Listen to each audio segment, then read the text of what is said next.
Irashaimase, welcome to another Ohio anime. It's late morning here, and I wanted to get in a video stream to talk about the latest Chainsaw Man episode that came out on Tuesday. That's Chainsaw Man episode 9.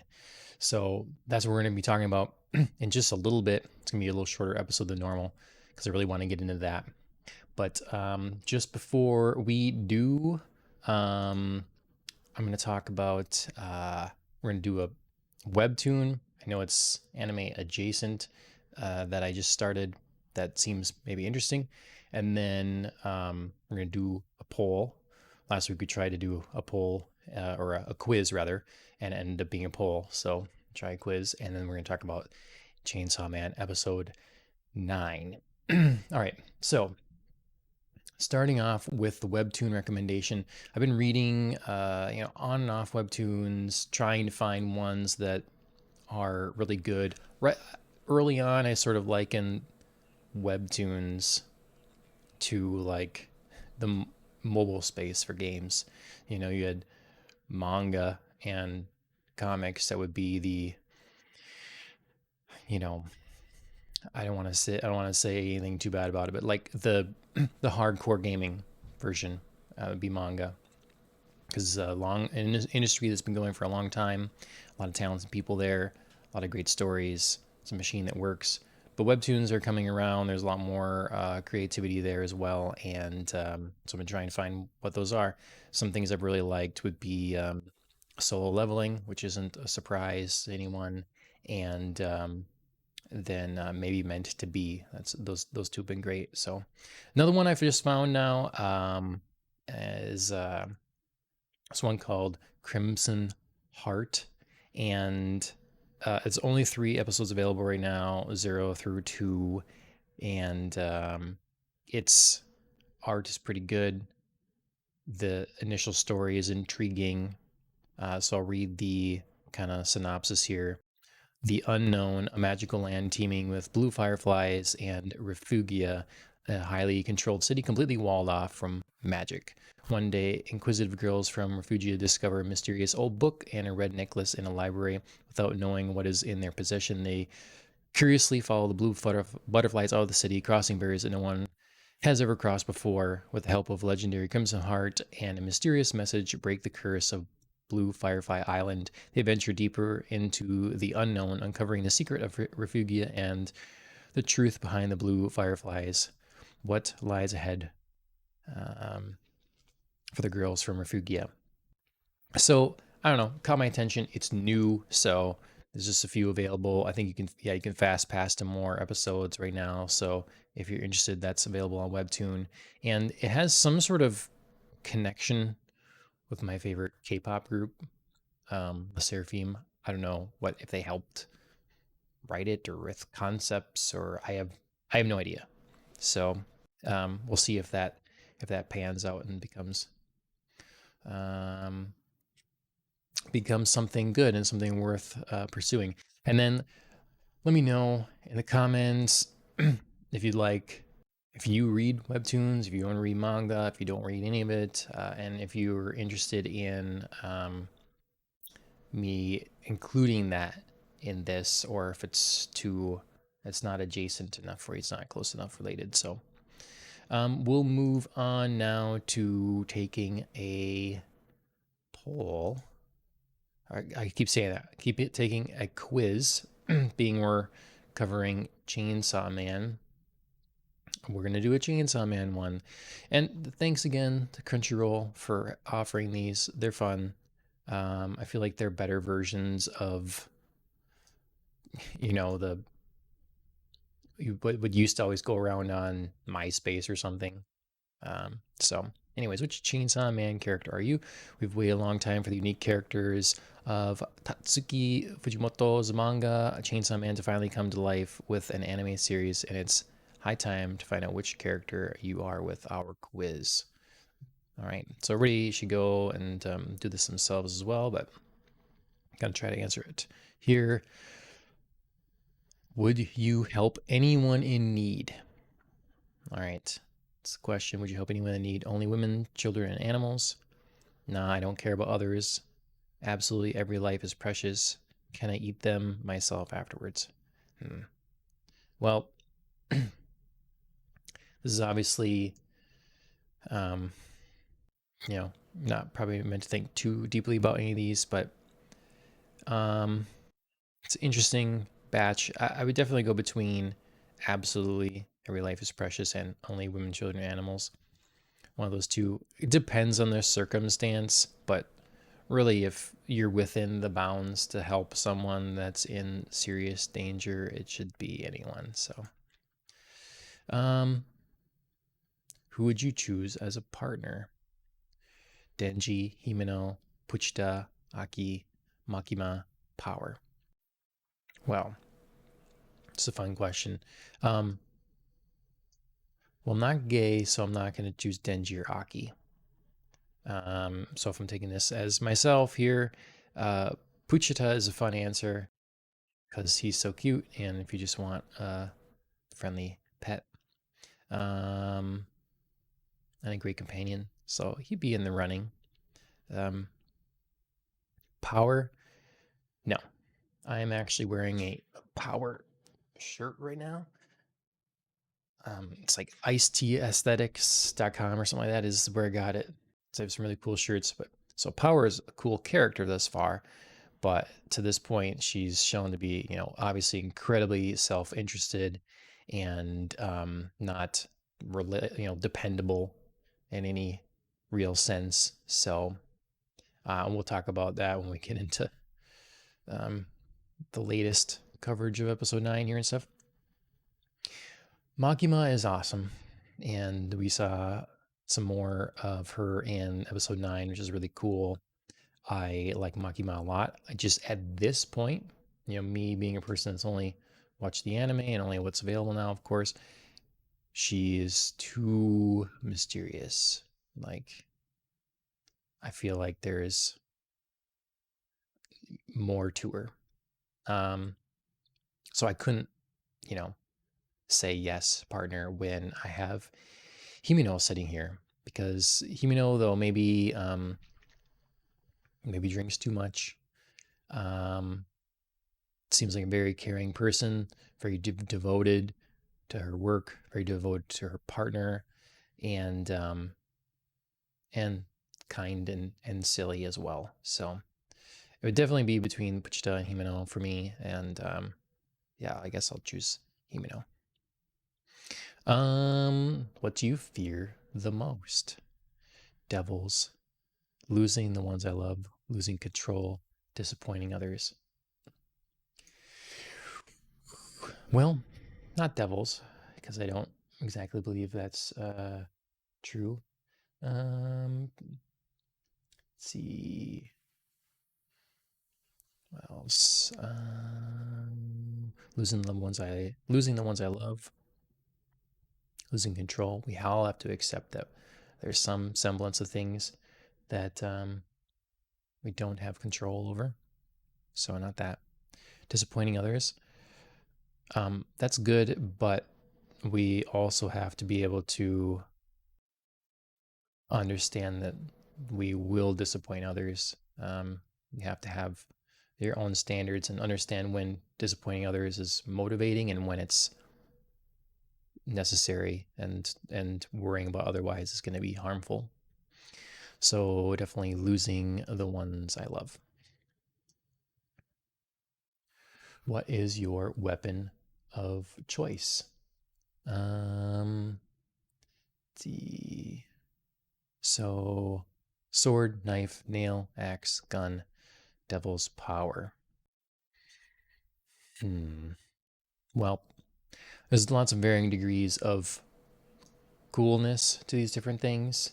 Um, what we see with devil's power obviously is it's a there's a reward and an extreme downside as well. Someone in the comments on YouTube the other day had a good way of putting it, that the devil hunters seem to be glass cannons, or it's at least some of them. So it's, yeah, highly risky thing, so I wouldn't choose that. Some of these other things are fun or cool, but easily the most practical is gun. I mean, it's the great equalizer.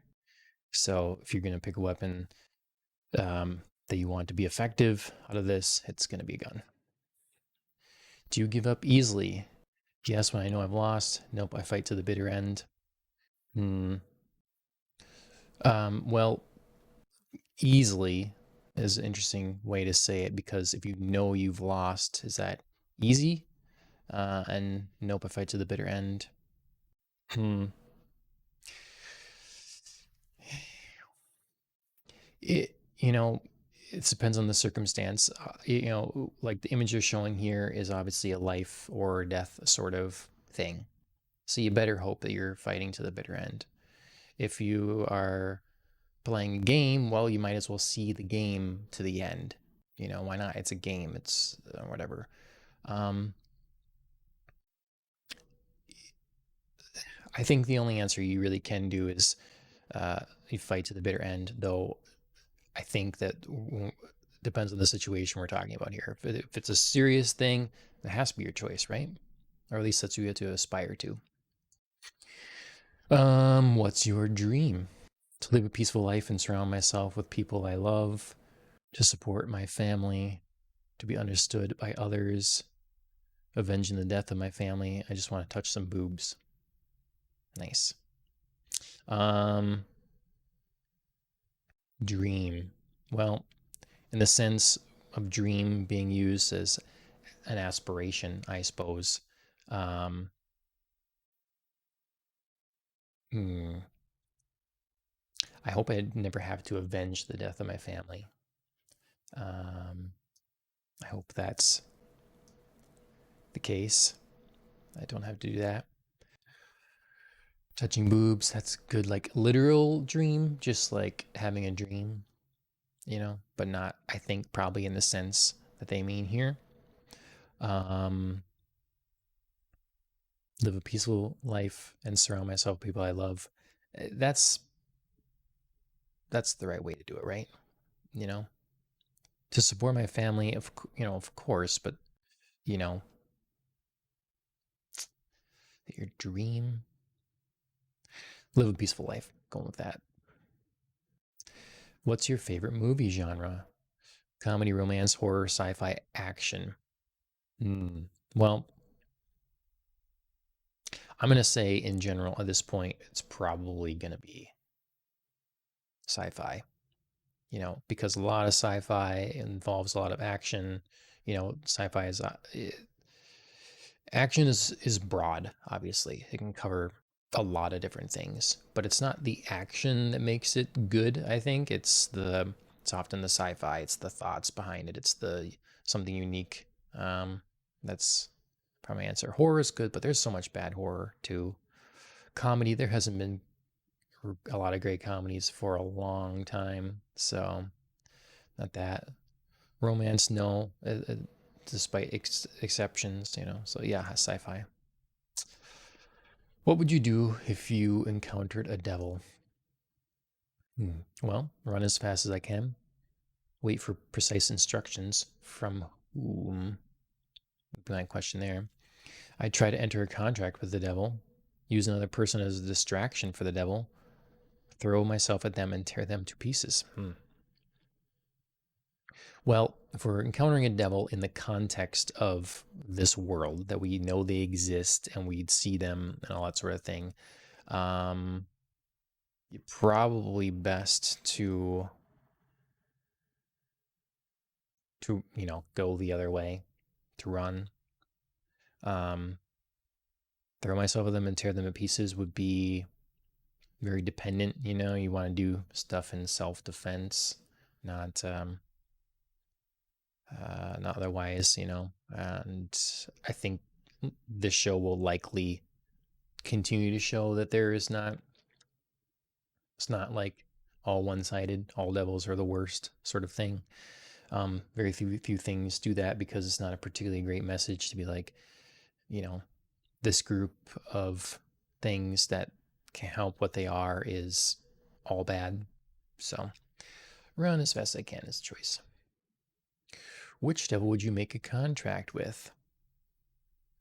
Ghost devil, fox devil, chainsaw devil, blood devil, curse devil. and Gun Devil. Well, I mean, theoretically, if you can make a contract with the Gun Devil, wouldn't that be the best? Because that's what we're seeing is causing a big problem. If you, I don't know how this works exactly, but if you made a contract with the Gun Devil, could you not like fix the issue then? But if it's so powerful, what's the expense? At what cost? So that seems really risky, but I I don't know enough to be able to pick that. I feel like the Fox Devil is really cool. That's awesome. But the Ghost Devil too. Um,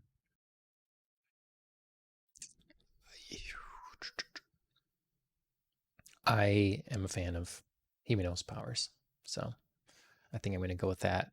And yeah, do you smoke or drink alcohol? I smoke in company. No, neither. Alcohol is part of my life. Alcohol tastes best if someone else pays for it. I enjoy both. Well, not much recently, I have to say, but I would count myself as being able to enjoy both. Would you follow commands with absolute obedience? Oh, yes, without a doubt. No, that would be like taking away my humanity. It depends on whose orders I have to follow. Yeah, I don't like this. Would you follow commands with absolute obedience? Generally speaking, no.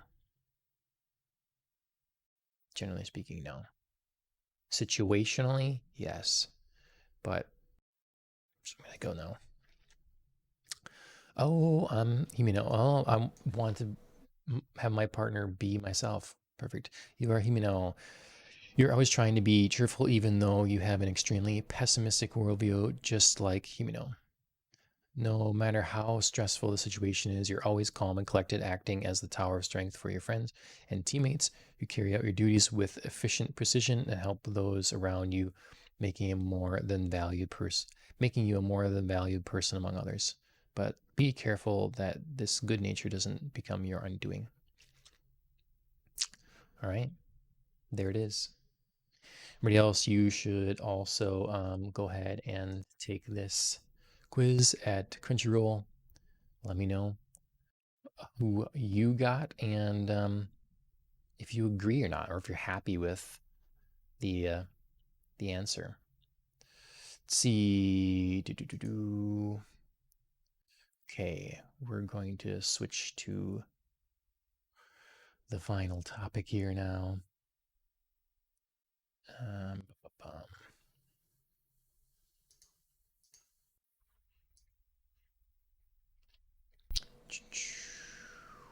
I'm gonna.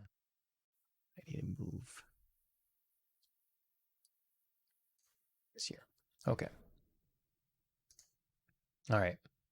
Um, let's talk about Chainsaw Man episode 9.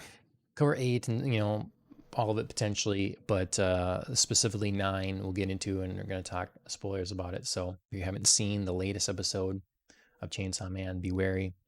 I haven't read the manga, so bear that in mind. I'm coming at this fresh, not knowing what is to come. um, so episode 8 was very good and very sad, and episode 9 starts off reminding us of the sadness. It's clearly a very strong part 2, continuing in this action sequence that I'm really, as of 8, I'm like, and going into 9, I'm thinking, how are they possibly going to get out of here? How is anyone that's alive going to get out of this? Because we need these characters to stick around as good, um, temporary-ish antagonists. Where obviously our target, our big bad, is the Gun Devil, but who do we fight in the interim? So we have these couple characters, like sword head guy, this other woman that's with him, mysterious. The way this battle plays out is really well done over the course of 8 and 9, because you see the dedication and proficiency of Aki and Himeno, and how both of them beat the sword head guy, or are about to, and then are stopped by his partner.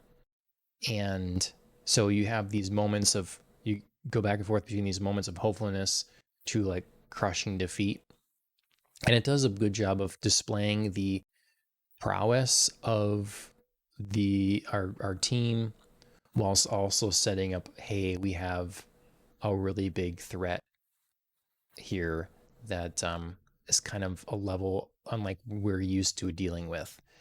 And I was really worried that we were going to have all of a sudden Denji. I thought that Power would pull Denji's cord and he'd wake up, go on a rampage, and what, I don't know, scare them off or something. But I was really hoping that wouldn't happen, because um, that would really mess with the power structure. I don't want this uh, Denji can do anything sort of thing. He got them out of the hotel a couple episodes ago or whatever, and that's great.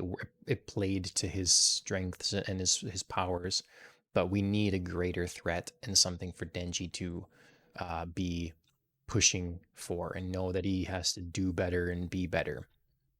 So we now have a very powerful motivating factor for Aki, obviously, as he watches Himeno die for him. Um, Very sad. And so he has reason, obviously, to excel.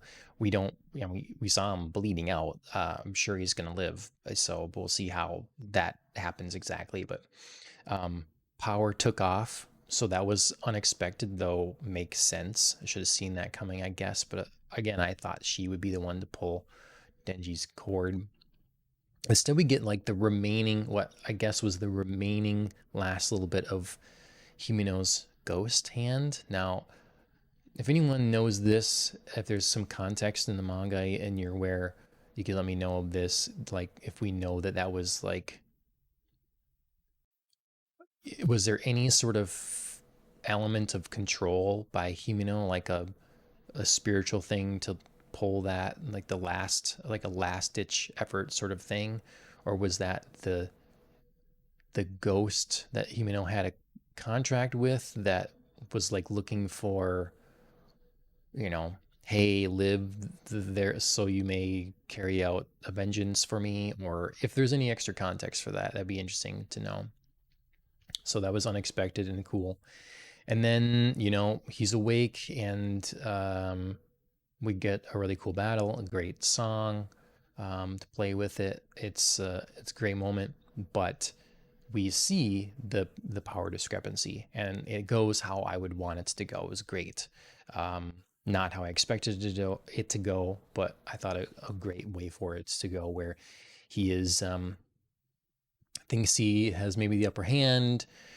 Hey, I have one of your allies. That of course doesn't matter to them, and he's cut in two. So I thought that was great, and it it puts it. I'm just happy they're not making him some super overpowered thing. So that was what I got of this. I'm happy for that. Um, then we get, the side thing, of course, that Makima is alive. We, had to figure that she was going to be alive. She looks like a big part of everything, and she has so many secrets, it seems.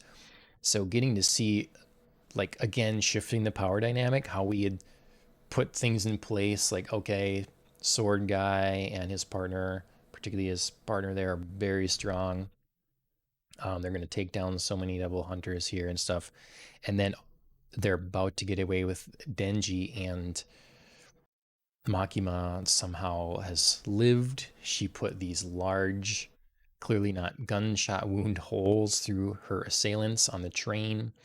And then as soon as she asks for all these like life sentence or higher criminals, I knew she was going to use them somehow, like use their energy or whatever.